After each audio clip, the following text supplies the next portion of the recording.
All right, guys, welcome back to Booze Come in Pairs. Kind of kicking off a new season for us as we get busy in the summer, but just finding the time to talk baseball. Before we get too deep into it tonight, just broke. We so we're going to talk about some key losses here as well, but Mike Trout tore his meniscus. Did you see that?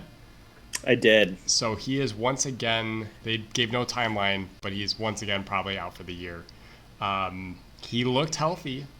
He looked to be in form. He wasn't really hitting for a high average, but he had 10 homers. He was stealing bases. How do you take this Mike Trout news? Not surprised at the same time, I feel. I feel like that's just kind of where we're at with it. That was going to be my bad for tonight. Oh, But no. but anyways, It's it bad, yeah. sucks. It really sucks. He was like you just said, not really hitting for average, but was displaying a lot of power. Mm-hmm. Was starting to show the different elements with the speed and the stolen base. Finally looked like he was going to have a healthy season, or at least the start of one. And then the meniscus happened. They said that it happened in last night's game. He felt something around the third inning, and it felt really sore. And then upon further examination, they saw, and he finished the game actually, which is crazy. They ended up coming back and beating Philly. Um, but yeah, I mean, you're down your leader again. He has not played a full season since like 2018, 2017. And 2019 was the last time where he had over 120 games played. He did play all the games in the short COVID shortened season, but I don't know. This is just going to be the kind of the question mark when it comes to his career. Can you really consider him one of the all-time greats if he can never stay on the field? My general answer would be no. It stinks for him. I know that he's worked very hard. He's adjusted his diet, the things that he eats and drinks and puts into his body. He is taking care of himself better than he ever has when it comes to his diet and his routine. He just keeps running into this stuff, and it's just Well, like and why does this keep happening to him? at a certain point you're injury prone. At a certain point you're just not reliable, and not dependable. And I would say this is probably the last of Mike Trout in his prime. It's becoming too routine to see him on the injured list. It's becoming too familiar. The Angels aren't a good team, and they weren't really going anywhere anyways. And it's like, does it really matter? And that's kind of what I struggle with him. Is he's such a great player. He's so good. They were still losing a lot of games, even when he's All-Star MVP Mike Trout. They still lose. So it does, yeah. It is hard to consider him one of the greatest players when he can't stay on the field and when he hasn't played really meaningful baseball. So Mm-hmm. that's. I mean, he'll probably make the Hall of Fame. They'll probably, just like, oh, what could have been, what could have been. But I just don't. Yeah, it's unfortunate, and it didn't seem to really like. Oh, this got hurt last night. Wasn't an obvious injury, right? Just kind of a fluky thing. But he's been kind of having these fluky things for the last 5, 6 years. So, Mm-hmm. yeah. And on top of it, the Angels organization is not going in a good place. I would say that they rival the White Sox with having one of the worst farm systems in baseball. There's not really much coming through the pipeline. They do have some nice young players. It looks like Joe is starting to finally get his feet underneath him. Hopefully, he can put together a nice season and show us a little bit of the prospect that he is. Zach Neto, Noah Schnoll, if that's how you pronounce his name, I don't know. Yeah. Shanuel Schnoll. They have a couple of nice young kids, but they don't have a lot of prospects coming up It will either. it will be interesting to track the Angels this year and compare how they did to last year when they essentially had two MVPs, right? Um, they probably will finish with a better record just because it's baseball, and that you can't really predict these things. But that just goes to show that the way they construct a team and an organization is probably not the correct way. Yeah. Yeah. Another guy we are saying goodbye to, at least for a little while, is Jackson Holiday. Mm-hmm. He did not. If he could hit anything, he probably still would be here. But the Orioles are too good. They have too many players. Cowser came up, and he's playing really well. He looks like the number one prospect. But Jackson Holliday is 20. You can't stick him on the bench. You can't really afford to have him in the lineup if he's not hitting. So I think it's the correct decision to send him back to Norfolk. He was hitting too well not to bring him up and try it out. But we are going to. We'll see if he rebounds. I mean, if he do you think he comes back this year at some point and contributes? Would be the question. He'll definitely be back. I just don't know if there's much more that he can prove at that level. But I mean, we've seen really, really good prospects sort of get blocked by other guys. The guy who's starting at second base right now, Westberg, is having a really good year as well. He's a little bit older. He's like 26. He's a really good hitter, really good fielder. Gunnar Henderson is looking like a superstar. He's only 22. He's playing too good on both sides of the baseball. He's too important in that lineup. He's leading off too. He's too important. Jackson Holliday is not going to overtake him. And yeah, I mean, will he be up for sure? In some facet, I don't know how much of an impact he'll make unless someone gets hurt or someone really starts floundering after a while. But they just seem too stacked all around the infield for him to have a spot. And yeah, when you can't find the plate appearance or find the at bats for somebody, I mean, look just a few years ago. Well, I mean, several years ago now, but Alex Verdugo with the Dodgers was one of the best hitters in minor league baseball, and he couldn't find a spot on the big club because they were too loaded. And he came right up with another team and started smacking the ball around. And sometimes you just you might have to force your way in, or the team might have to take a risk on you at least, maybe for a little bit. But yeah, it's tough because they're really good. They're near the top of the division. It's a great problem to have if you're Baltimore because you have prospects, young guys at the major league level who are performing, and you have your AAA team who's phenomenal. And Jackson Holliday is going to find himself kind of in between because, is he good enough to be a professional baseball player? Yeah. He's also 20 years old. We're seeing that with Milwaukee and Jackson Churio, who is also hitting, 200. He's hit a couple homers. He's had some splashes, but can he carry that, for a full 162? These guys are 20 years old. I don't know what else to say other than they're 20 years old.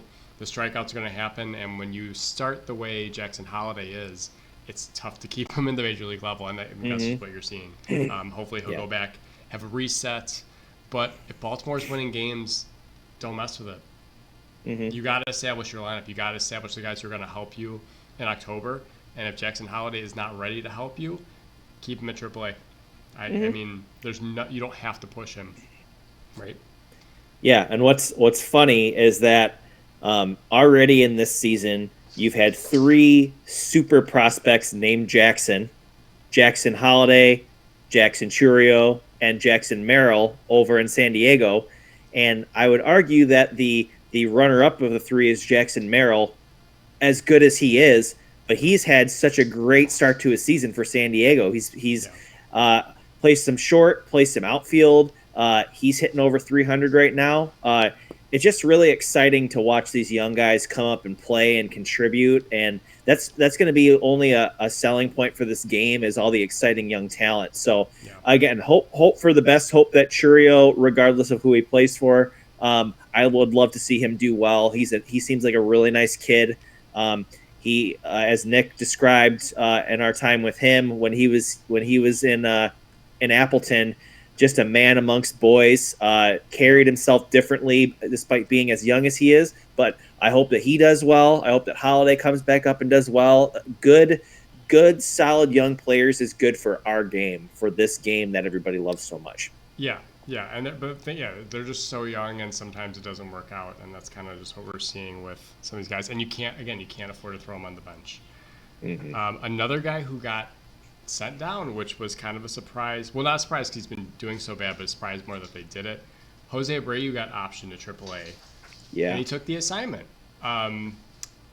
he's been trending down, but he's hitting 099 right now.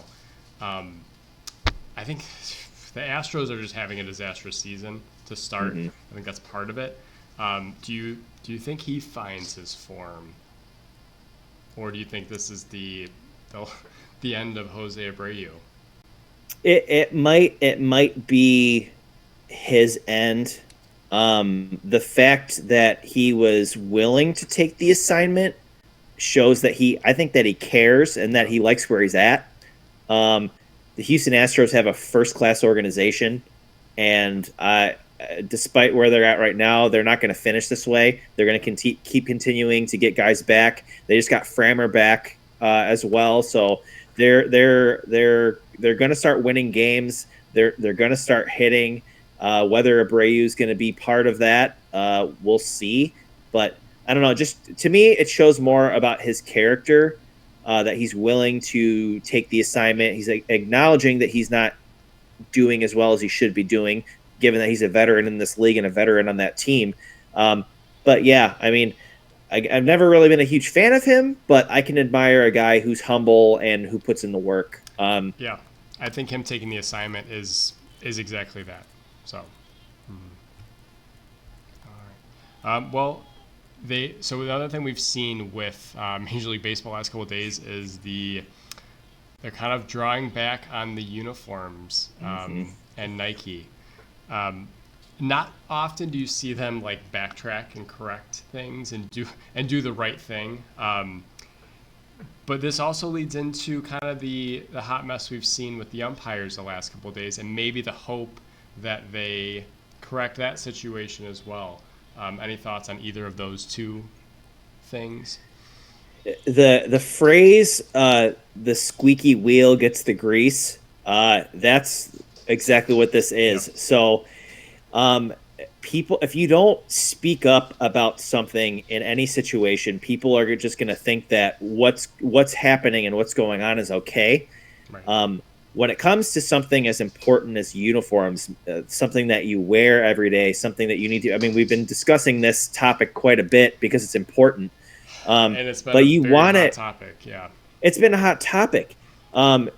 Your players are your assets, and you want your assets to be performing at their best at all times. They need to be comfortable. You've seen these clubhouses. They have the best trainers. They have the best food. They have the best recovery.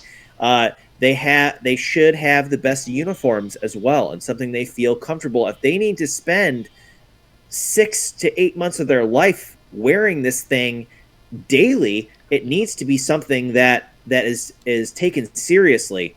And what I've read, and the article, for those of you who haven't read it yet, Jeff Passan does a nice short and sweet article for ESPN, just voicing some of the different things MLB has brought to the table. Kind of what they've drawn up is that Nike's the one at fault here. They've kind of relieved Fanatics of all blame because they're really just the distributor. It's Nike who is on the hook and who needs to be held accountable for a number of different reasons. And yeah, I mean, when we were at the Brewers-Yankees game over the weekend, the Yankees are wearing their away grays, and we were in the upper deck, still had a really good seat, could see everything, and we could see Carlos Rodon sweating through his jersey. Like, it was warm, but you shouldn't be sweating through your jersey. Right. Yeah, it's the whole thing is cheap, and I'm glad they basically sent out a memo, correct it by the latest by 2025. I hope they do it sooner, but they have to do something. Absolutely. Yeah. Yep. I don't think anything significant's going to happen this year. But 2025, like I've been saying the last few episodes, they need to hit a home run. They need to. The basic issues with the aesthetics, as far as the letters and the numbering, like they're for sure going to the bigger numbers so people can see them. So it doesn't look so cheap. The pants are another thing. Like it's the see-through aspect. It's the mismatched colors. I even saw something along the lines of the zippers lower quality and the tailoring's lower quality. These things are blowing apart when guys are doing routine things in them. the jerseys are holding moisture, not wicking it. Like they are getting soaked, which is for what you're seeing sure. with some of these, like with the Yankee uniforms. It's for sure the whole product, and it's just not a great look. It doesn't feel like Major League Baseball. Yeah, and the one of the biggest tags that I saw was when it came to Nike, just addressing Nike, is that these are quotes like innovating something that didn't need to be innovated. Yep. If they were going to innovate it and do it in the ways that they presented, they would have needed to do it really, really well, and they simply did not.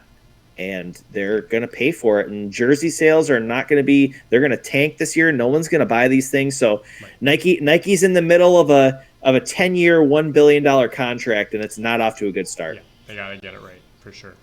All right. Well, after the weekend, the Cubs are now in first place, which no shock to Nico Horner. If you were listening today, when asked about the hot start, they go, oh, you guys, are you surprised at whatever? And he just goes, okay, like nothing phases him. Despite everything they're missing, Bellinger being out, Wicks is out for a little bit, they don't have a closer, they still are playing good baseball. They're still a good team, and so far I've been very impressed with the way they've been winning games, especially last night. Getting no hit into the eighth inning. Severino looked really good, and somehow you win that game. How have you viewed, and surviving Kyle Hendricks starts, where he essentially there's no chance to win those games with the way he's pitching. How do you view this roster and just kind of how resilient the team has been to this point? Starting pitching has been huge for them. That has been, in my mind, the biggest key to success, because I don't really think they're not even close to being where they should be at when it comes to the bats. The runs have been at times few and far between. Obviously, you're down Suzuki and Bellinger now. Mike Tauchman and Nico Horner have really stepped it up. Mike Tauchman in particular, he is an on-base machine. Some very clutch hits. He started slow. He is giving you really good at bats. Tonight he had a hit against a tough lefty, Minaya. Yeah, very impressive. Yeah, so with as limited as the bats have been, the starting pitching has really been what's gotten the job done. Shota is off to an incredible start. Yes. Possibly the best pitcher in the National League numbers-wise. There's a couple other guys who are up there too, but he's definitely in the conversation. J-Mo has been unreal since he's been back. Has come in and pitched his contract. Yeah, and I love listening to him talk and break down his starts after the game and just break down the whole game.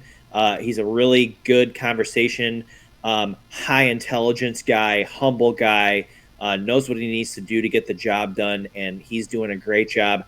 Javier Assad is off to another good start. They actually flashed a graphic up on the screen today that in the last calendar year, with a minimum of 100 innings pitched, Javier Assad has the best ERA in all of baseball. So he's continuing to pitch to contact and do what he does out there.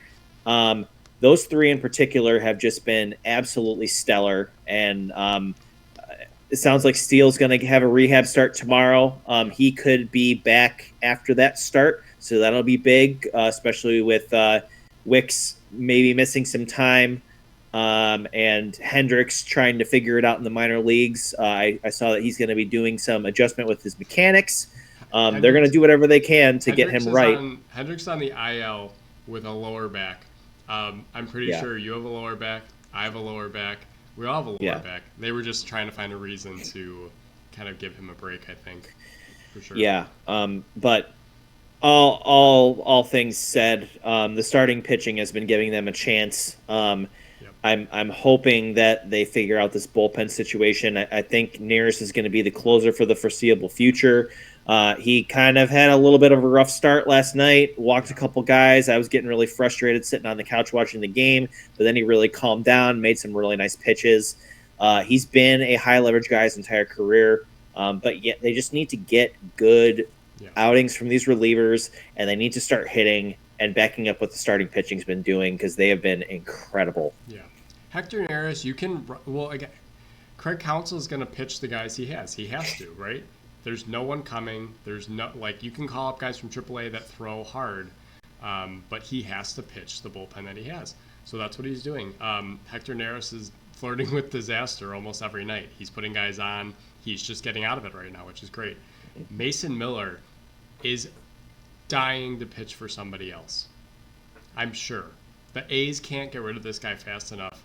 They're just looking for the right trade partner. So, because he does not belong. Oakland doesn't need a closer like that. No. Right? And unless he's going to be a starter, which I don't know if that's in his cards.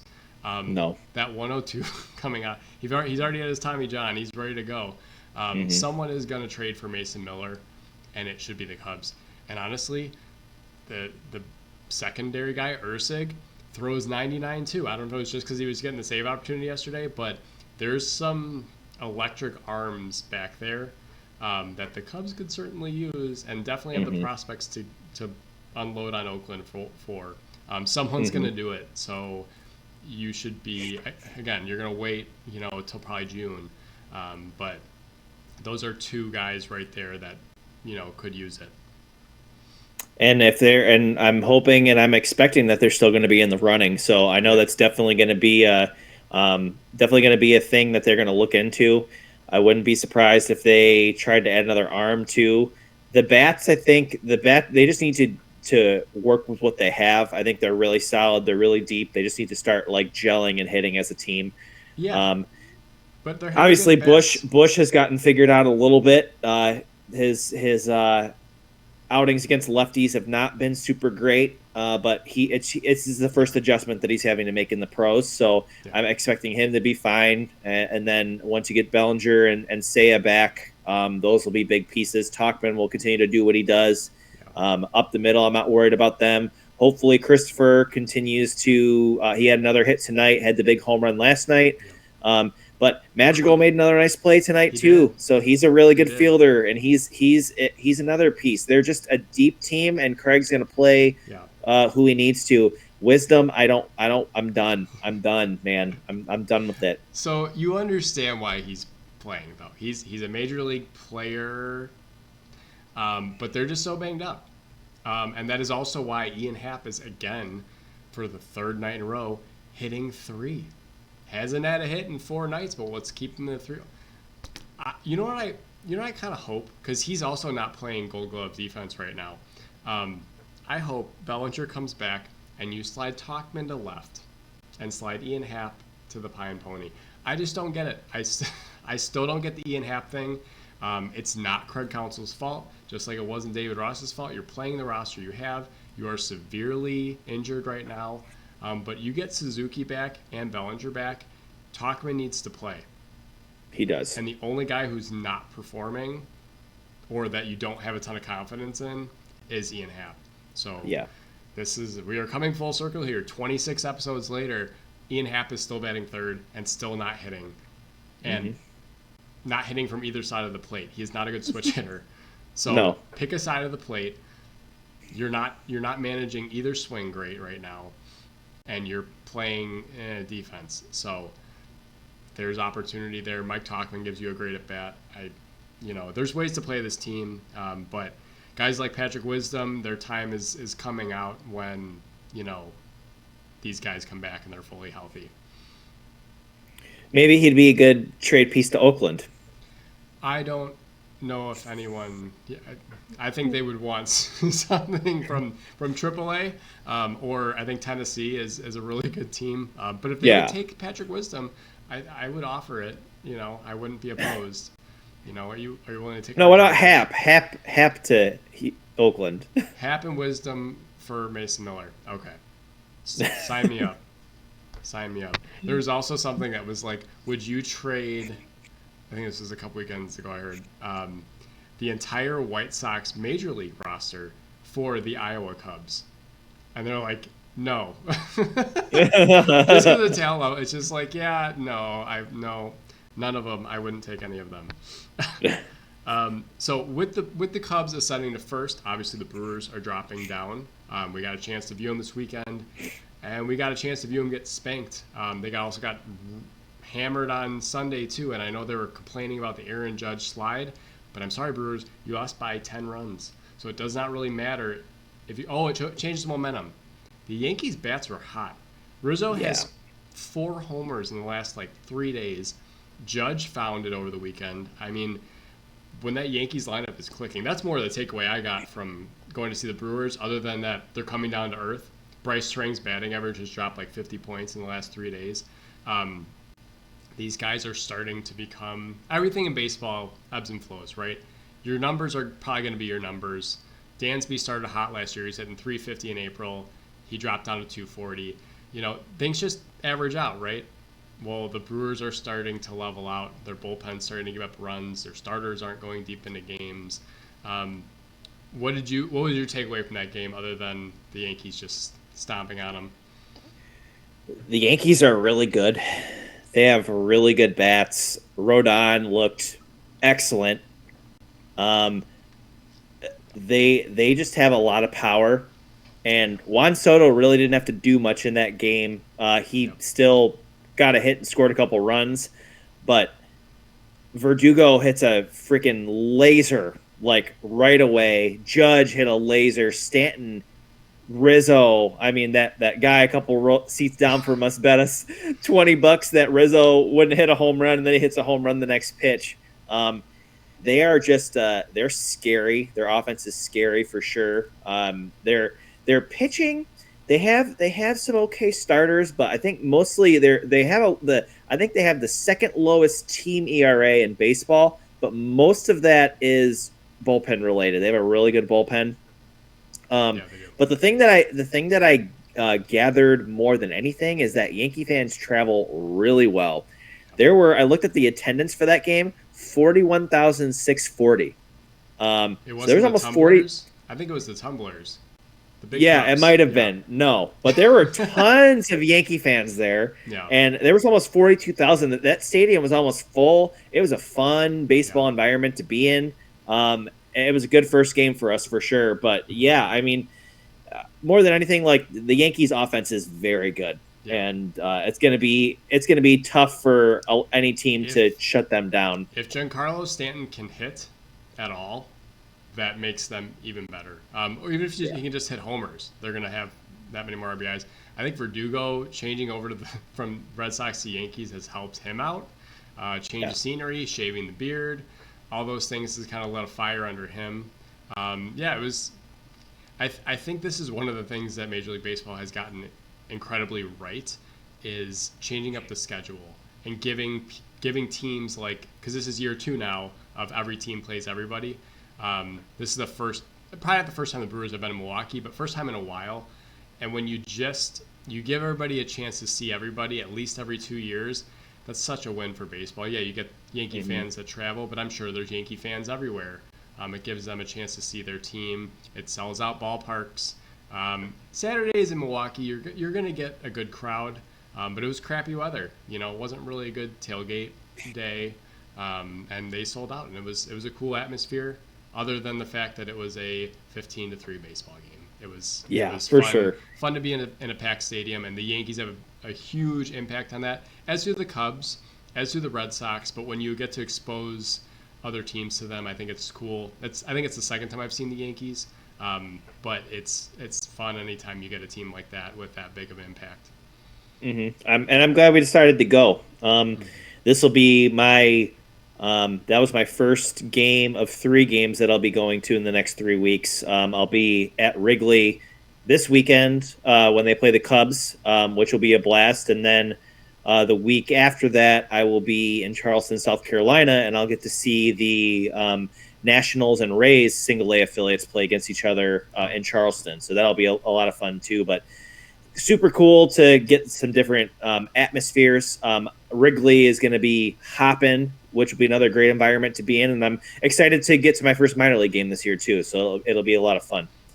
Yeah, absolutely. We'll get to Appleton at some point. We'll see. Yeah, for sure. Definitely.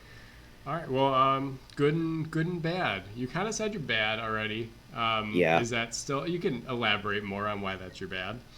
It's still my bad, and I don't know if I need to elaborate much more on it. I kind of said what I needed to say starting off the episode. It just stinks. It just Yeah. stinks. I feel bad for the fans, and I feel bad for him. I know that's not how he wants his season to go. He doesn't want to be rehabbing, Yeah. constantly injured. He wants to be out there playing and showing everybody what he's capable of. Yeah. And yeah, I mean, it's just rough. It's a shame too when we might be trending to Mike Trout being a DH. If he can't play in the field, it's like, is he getting hurt there? Is he getting hurt? Did he hurt sliding? We don't really know. But that tends to be what happens when you have really good hitters, but they can't stay healthy. Like Ken Griffey Jr. was great. I got to see him, in Cincinnati, and he was phenomenal. But towards the end of his career, he was definitely a DH just because he could hit, and he was a joy to watch in the outfield, even when he was older in Cincinnati. But yeah, it's just going to be tough. My bad. Actually, it was today on the radio. I was driving home. You forget how bad some things are. Hawk Harrelson is bad. When you're listening to it, again, it's comedic value, right? White Sox fans used to love to make fun of Ron Santo, which was warranted. He was kind of out there. He was goofy, but he just wanted the Cubs to win so bad. And I know that's what Hawk Harrelson wants. But the end of his tenure, even when they were talking about his year as a GM, when he fired, 3 Hall of Fame worthy people, they go, "What are you doing there?" But the quote I heard that they played for him today was they're talking about Avisail Garcia because Nico was talking about how he was a kid and Coco Christ had a game-winning hit, and who was in left field and botched the ball? Avisail Garcia. Essentially, Hawk Harrelson compared when the White Sox first got him to Bo Jackson as one of the best athletes he's ever seen. He hasn't seen a better athlete than Avisail Garcia. I don't know, man. I know he was hyped when he came over, but I'm sure if you go back in the archives, Hawk Harrelson is just bad. That doesn't even be much more to said than that. Hawk Harrelson is bad. He was a bad announcer. I don't want to defend Hawk, but Avi Garcia was referred to as Little Miggy when he came up. He was originally a Tiger prospect, and he got traded over. A good player during his time, but to compare his athleticism to one of the most electric humans to ever grace sports, it's just like it's just wild. Yeah. And there are Hawkisms for days, and he just he's been he was, and I understand Luis Robert is a specimen, but he has never been healthy. And he was just so about, the super athlete that Luis Robert is, who constantly gets soft tissue injuries. Like, you know what? If you're this supreme athlete, that doesn't happen. If you take care of your body, those things tend not to happen. They happen, but I don't know. And it's just the way he hyped up players. It wasn't just Avisail Garcia. It made you hate the players. And it made me appreciate Jason Benetti until they shooed him out of town and just how good he was. But, man, just hearing some of those things today that he was saying, and even the White Sox fans at the station were making fun of him and just how ridiculous it is. And I'm glad they can laugh at it too. But, yeah. It's hilarious. It's always been hilarious just to hear him yell at the top of there was I don't know if it was an error or a blown call, but him just yelling no over and over and over again. You just die laughing because it's just so funny. Yeah. Like I said, no. And Ron Santo did the same thing, but he was more just so upset when they would lose. It was just he wasn't, claiming that, this was the greatest Cubs team of all time. He just wanted them to win so bad before he died. And unfortunately it did not happen. So, yeah. All right, good stuff. My good is the Seattle Mariners starting pitching. Okay. Logan Gilbert. They have been ridiculous and particularly over the last 2 weeks. So we will remove the not even remove. We will amp up the brilliance of Logan Gilbert and Bryce Miller, who have been nasty and incredible. Like Gilbert is 2-0 with a 2.04 ERA. 5 of his 6 starts are quality, and he has a .80 WHIP, which is wild. Bryce Miller following that up with 3-2 record, a .88 WHIP, and a 2.03 ERA in 4 quality starts. So that's leading your rotation in a rotation that has Luis Castillo and George Kirby. In the last 15 games, these guys, I'm going to read these stats because it's incredible. They are, I'm going to say, okay, this is a starting staff. So they're 8-1 as a starting staff. Their ERAs from their starting pitchers are as follows: 2.12 ERA for Miller, 1.37 ERA for Gilbert, 0 ERA for Kirby, 1.38 ERA for Castillo, and 1.50 ERA for Hancock, who is a guy who's replacing Brian Wu, who's on the DL right now. Collectively, they have a .76 or below WHIP. Walks and hits the innings pitched. And they have 77 Ks. Yeah. Their offense is like 28th in runs scored and 25th in batting average, or vice versa. Like, they're bad. This pitching staff is keeping them at the forefront of the division, and people said this going into this, that the Mariners starting staff was a force to be reckoned with, and they are proving it. And it's only a matter of time before Kirby and Castillo get into like the low 3s with their ERA. A couple more good starts from each of them. I would say it's only a matter of time too before they start hitting. Yeah. But hopefully your pitching is still going. That's a good call out. I feel like in general, pitching has had the upper hand through the month of April. We've seen some really, really low averages, and we know those will pick up. So I would say overall, like we've seen some, we just saw a 15-run game. Those have happened. Apparently, the Cubs lost 17-0 to the Red Sox. There's been some outbursts, but I feel like there's also been a lot of really bad hitting, or just not much to report. So I think it could be, they are a good staff, but it's also been a very cold start for a lot of these hitters. Corey Seager's on a 2-for-28 stretch right now. There's just a lot of swing and miss, but a lot of just not finding the holes. And these pitchers are definitely reaping the benefit of it. Yeah. Because I would say that Cubs starter's been good. The San Francisco Giants have had a really good start to the season with their starting rotation, as well as the Red Sox had until they had a couple injuries already. Actually, Blake Snell being hurt helps the Giants out, I think. So it does. That's funny. It does. Mm-hmm. Well, he should have signed a deal, and he should have reported to spring training. It looks like. Yeah, he might opt into that second year of that contract. Oh yeah, for sure. That was smart on Boris there. Didn't Montgomery fire Boris as his agent? Did he? Did you see that? I think he did. I didn't, but that'd be a good topic. That'd be a good one for next time. But I kind of alluded to my good before, but it's the Cubs getting these messy wins, these games that, because I think we like to focus so much on the games that they blew. Alzolay blew 2 games early in the year with his, with basically just letting up 1 homer on a 1-run save opportunity. But we rarely circle around to these games that they probably should have lost, like last night. And there's been several throughout the season already that, hey, they probably didn't have enough to win that game, but they just had timely hitting. So I like these messy wins, especially last night, where you're basically getting no hit most of the night, and it feels like you're not competitive in the game, and then you still find a way to pull it out. Versus a good closer, too.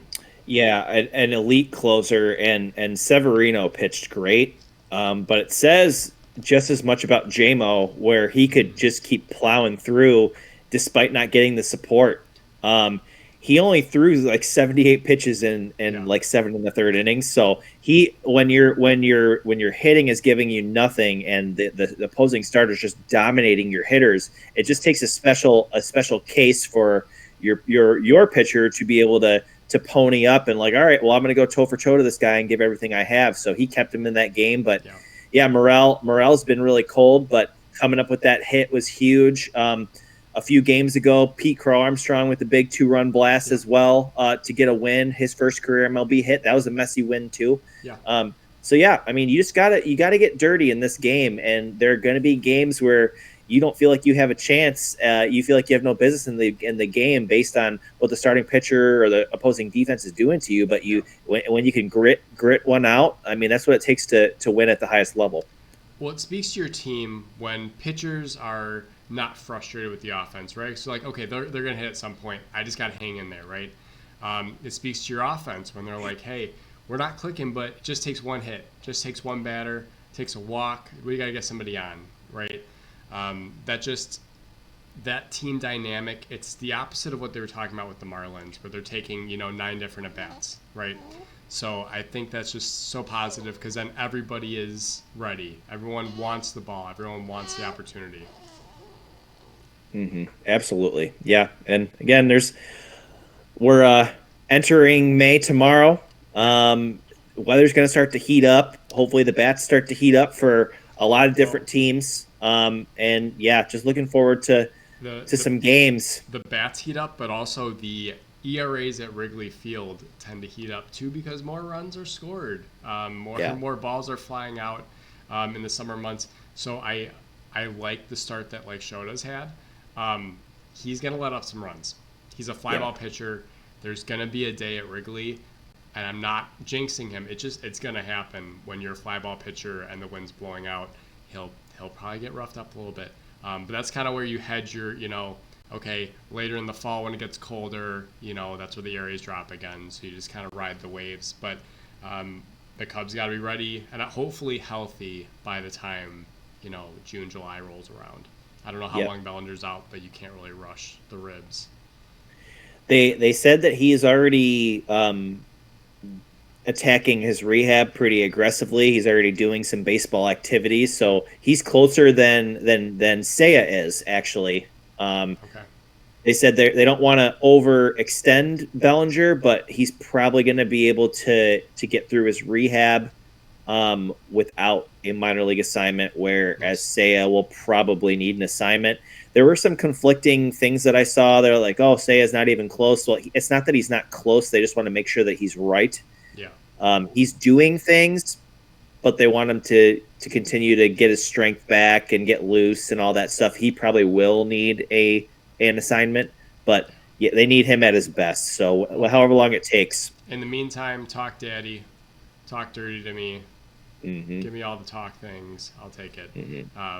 As many at-bats as he can get, I think, is positive for the team. And then he'll establish his role as well. So, again, someone else ailing gives someone else an opportunity. Pound that ball all the way to Palatine. Yes. Yep. We just hope that soon it's at the expense of Patrick Wisdom. Yeah. But, again, he's a righty bat. You give Craig Counsell a righty bat, he's going to throw it in there. So. Yep, absolutely. It's not his fault.